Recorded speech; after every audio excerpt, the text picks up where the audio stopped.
Here on Unit 522, we've been narrating and producing scary story videos for our audience since 2015. Our goal has always been to entertain and perhaps make our viewers more aware of the everyday dangers of society. Life can take unexpected turns, and you can find yourself not knowing what to do when you're facing personal turmoil due to injury, medical malpractice, or a workers' comp issue. Morgan & Morgan has your back. What began as a modest law firm in Orlando, Florida back in 1988 has become a nationwide network with over 800 attorneys operating in 49 states, staffed with over 4,000 dedicated professionals, available around the clock to assist you. If you're worried about the costs, don't be. At Morgan & Morgan, they only get paid if they can win your case. Don't just take my word for it. They've earned over 55,000 five-star reviews with 800 client testimonials. If you're injured in an accident, you can submit a claim in 8 clicks or less without having to leave your home. Just visit www.forthepeople.com/unit522 or dial #LAW, that's #529 on your phone. When you need help, remember the name that you can trust. Morgan & Morgan, for the people.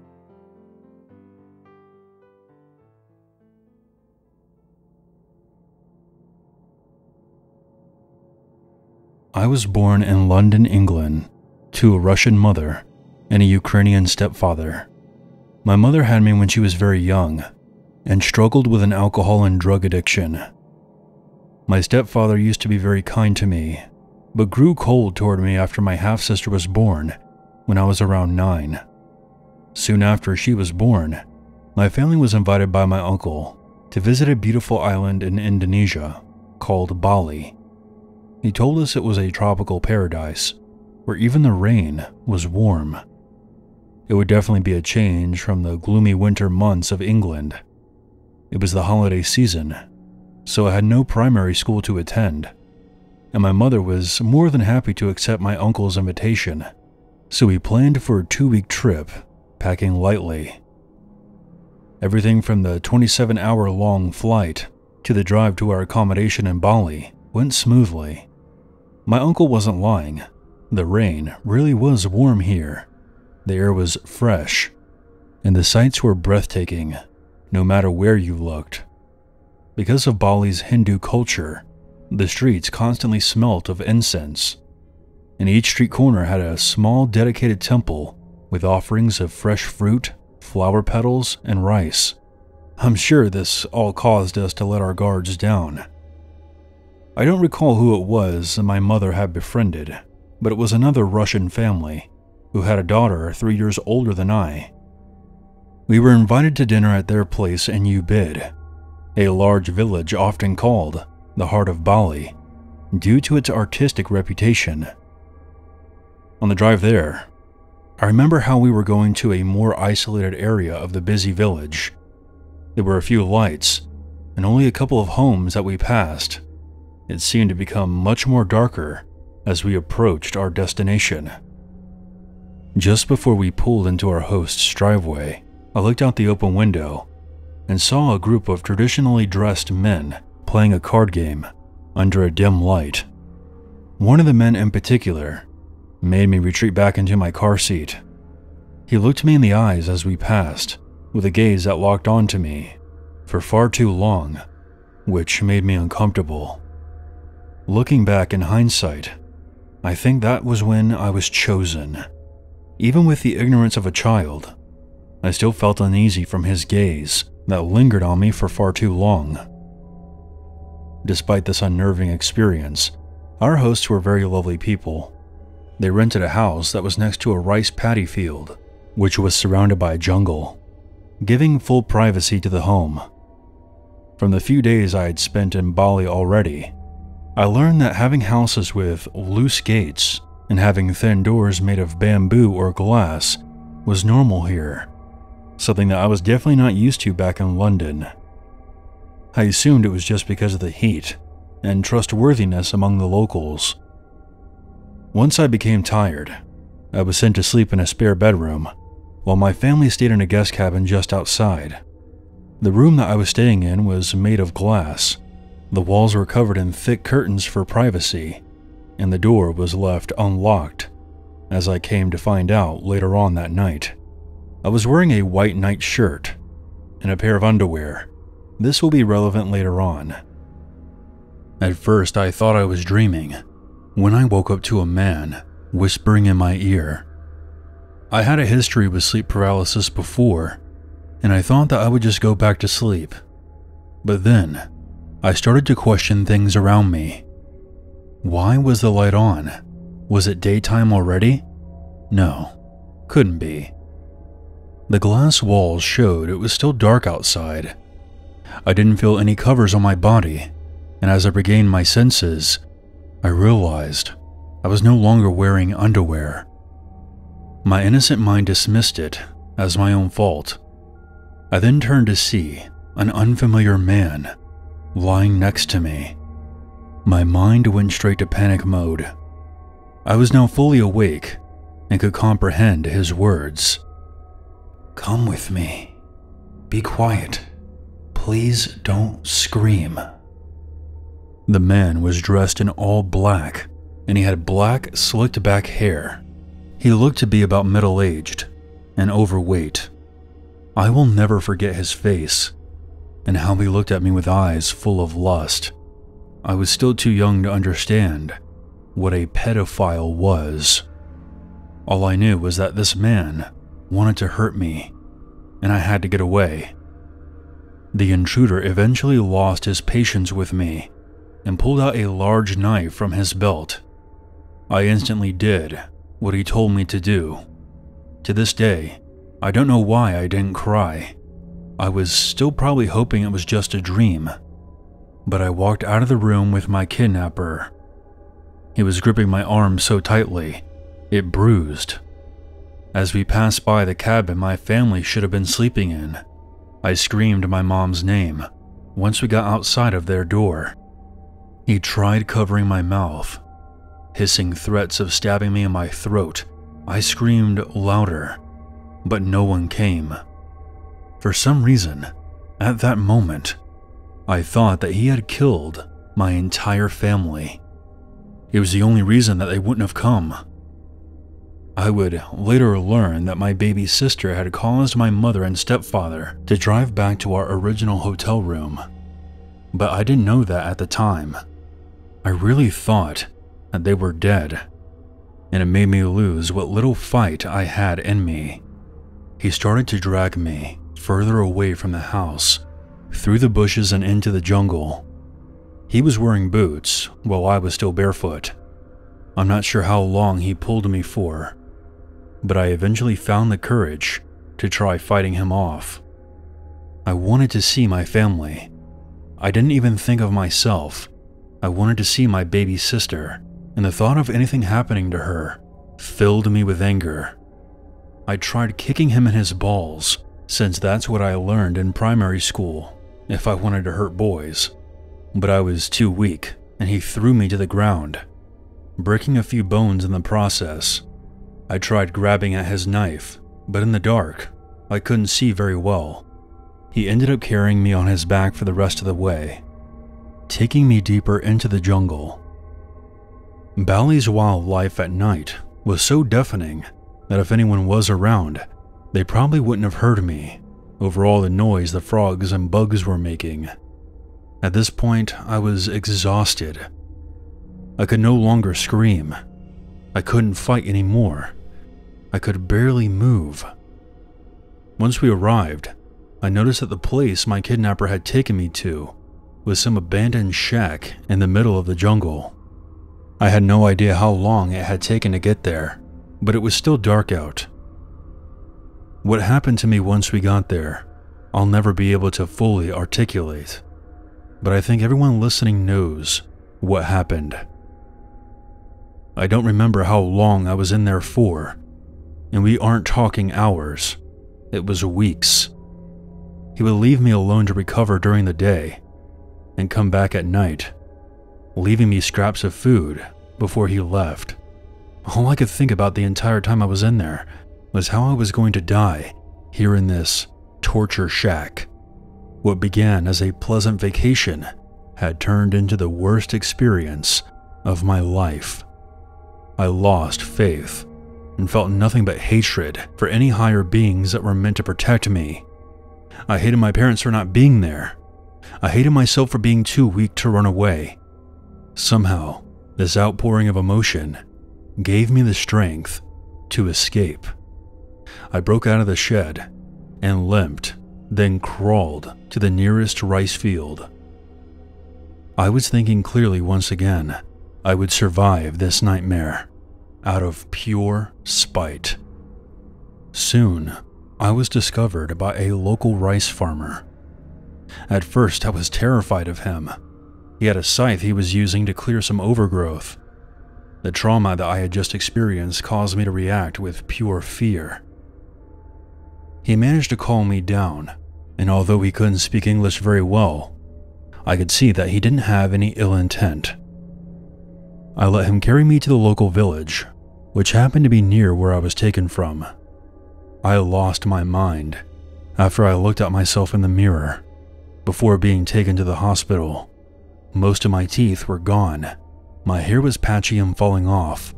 My appearance horrified me.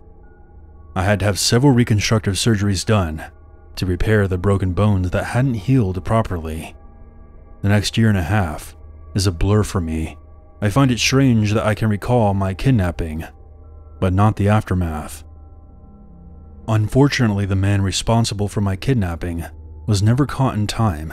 By the time he was arrested, he had killed a 14-year-old girl.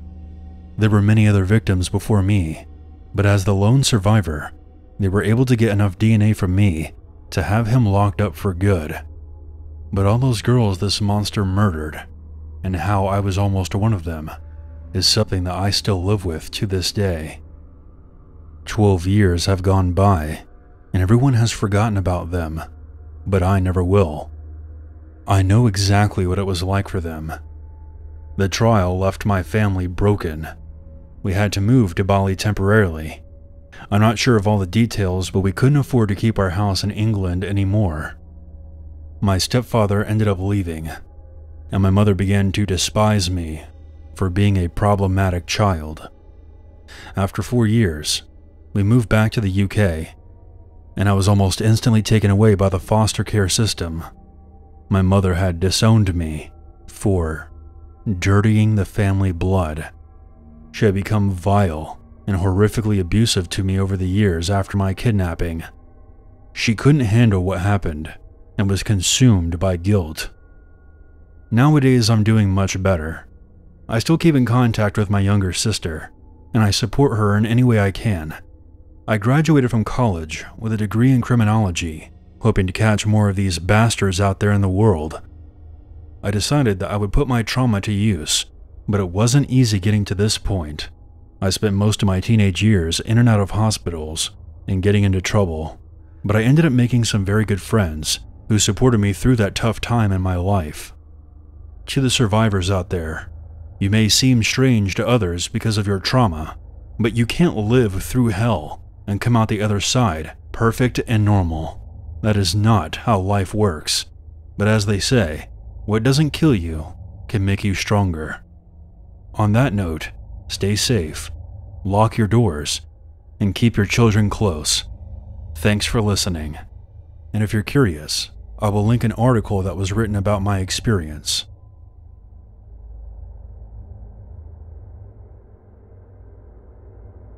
This happened when I was 7 years old.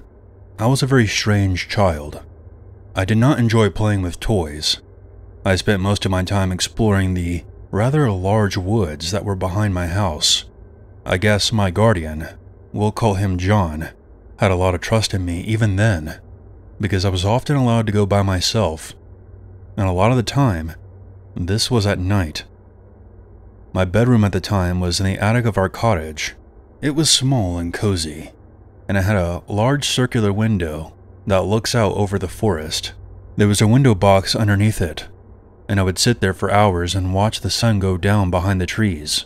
If I opened the window wide enough, I would be able to climb out onto the kitchen roof, and there was a small tool shed below that that I could easily slide down onto and jump into the bushes. That's usually how I got out at night in order to go exploring in the forest. I know it was a stupid thing for a 7-year-old to be doing, but I was a fearless child, and I had a small mobile phone that I carried with me in case of emergency or if I ever got lost. I was on my way out one night. I had just climbed onto the kitchen roof when I noticed a small light flashing from the tree line. I stopped moving and tried to pinpoint where it came from, but I couldn't really see anything, so I assumed that I had just seen an outdoor light reflecting on one of the many wind chimes that were hung up around the trees, and I continued on my way.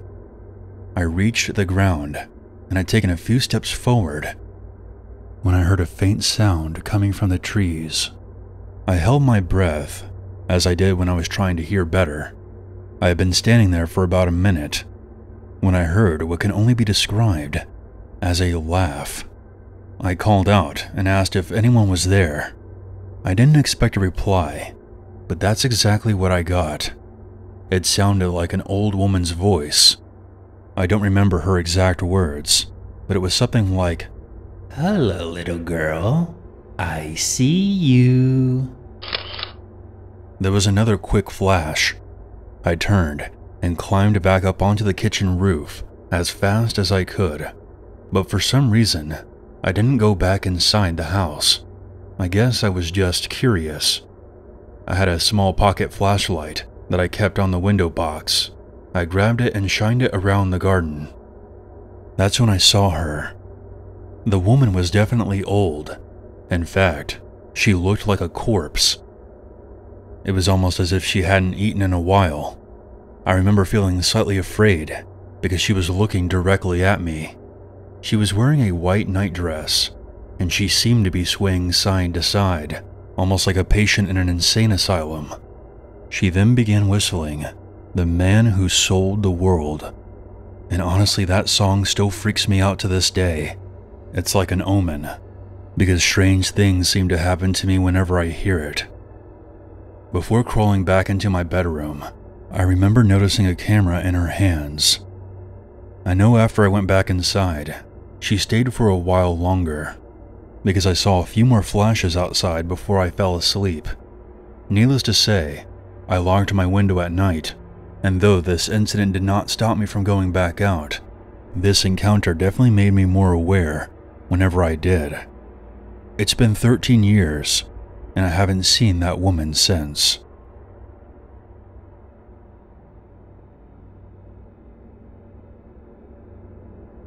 When I was about 7 years old, my father bought a few hundred acres in southern Mississippi, about an hour and a half west of Mobile, Alabama. He built a small cabin on top of a hill that was in the middle of a large field surrounded by forest. This was about 5 miles from a paved road. To get to our land, it took nearly 10 minutes of driving down dirt roads from the main highway, which was south of the house. About a quarter mile north was a lake. It was about as long as a football field, but wider. To get there, you could take Route A, which was a hard-packed dirt road that was lined with dogwood trees, which is why we called it Dogwood Lane. Route B was about 100 yards east of Dogwood Lane, and we named it Vampire Trail because it was always so gloomy. The trees blocked out the sun on the brightest of days, and it had a slight decline as you walked toward the lake. One morning during the fall, my parents and my little sister had gone to get ice cream and to do some shopping. This trip would take them at least an hour or two, and I was 10 years old. So I decided to go fishing while listening to Bama take on Ole Miss, college football. The game was the usual Bama win, so I thought I could ease the boredom of a blowout by fishing in the lake. So I carried my pole, a small radio, and my ice chest. I had an Airedale Terrier named Bully that never left my side, and it was on this day that I realized just how awesome he really was. I took a Vampire Trail and settled on the small pier at the end of the path. About 5 minutes after I threw out my line and 2 Bama touchdowns later, I got that feeling. It's a feeling I've come to recognize well, and it might have saved my life that day. It was the feeling that I was being watched by something dangerous. Bully must have felt it too, because a few seconds later, I could hear him growling and staring across a lake to the west toward Dogwood Lane. I turned my head in that direction, and almost immediately, my eyes lit up when I saw what looked to be a silhouette of a large man hiding behind a tree. It was too far off to make out any details, but close enough to be sure of what I was seeing. Almost 5 minutes went by, and right before I scolded myself for having an overactive imagination, the figure slowly moved behind a tree. Bully stood and growled louder. I told him to quietly stop, and I kept my eyes rooted on that tree.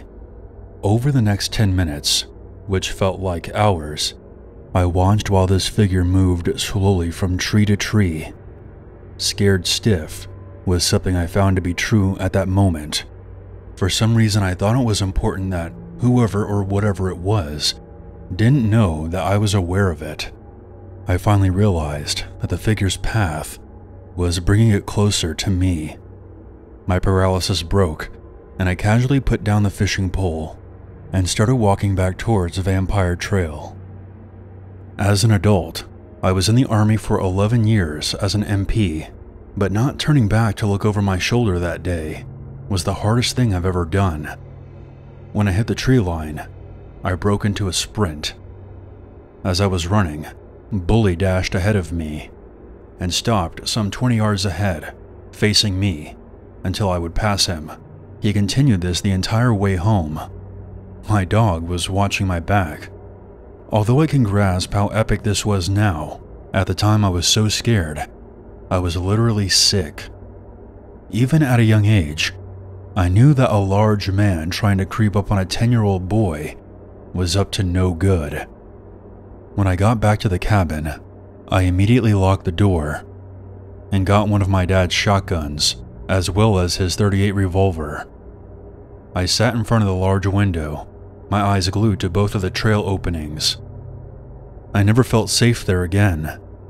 When my friends and I, or my younger sister, wanted to go anywhere other than the area around the cabin, I made sure that my parents were with us. What scares me the most, though, is the fact that our closest neighbors were about 2 miles northwest of us, with thick woods in between. Had something happened, no one would have came to help. I still wonder who the hell was watching me from the woods that day. I guess I'll never know. I sometimes wish I could go back there, as a grown man with military training. Bully lived a full life, and passed away peacefully when he was very old. He was the best dog I have ever known.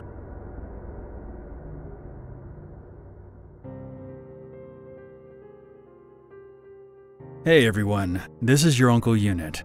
Thank you so much for checking out my video. If you have a story that you would like me to narrate on this channel, please send it to my email, unit522submit@gmail.com.